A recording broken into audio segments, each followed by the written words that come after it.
a voi il carnevale di San Teresa di Gallura del 1986.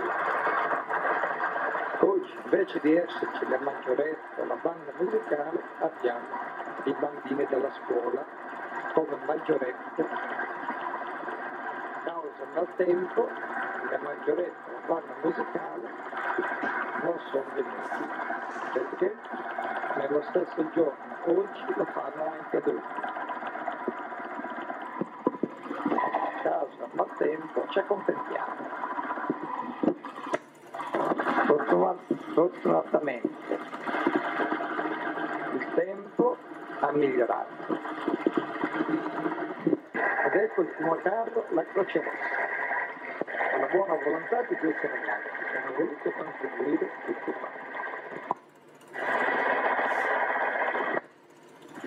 Ed ecco i bambini della Croce Rossa con la barella, tornando in cerca di qualche ferito. Fortunatamente ferito non si vuole mettere alla barella. L'ospedale è completo con il medico, secondo carro, meraviglioso, anche il terzo si accoda dietro.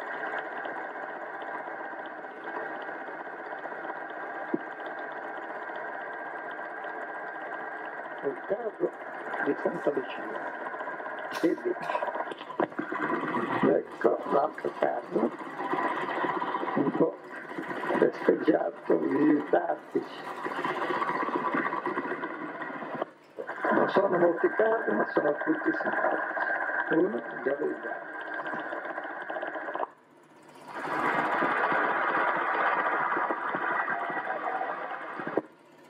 Ora vediamo dovrebbe essere. Ecco, a voi l'arrosto di salsicce, panini, caldi con coriandoli.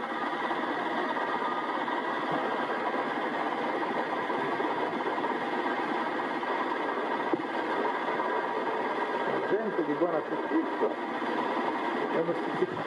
il pane non manca, la salsiccia nemmeno perché sono tutti a sacchetti.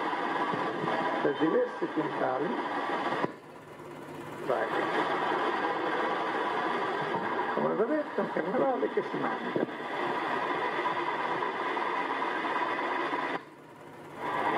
E molti qua sono, penso, già esauriti, ma può darsi niente male che dietro ci sia qualche carro ancora con delle buste piene e delle fettelle, perché ogni carro ha qualcosa.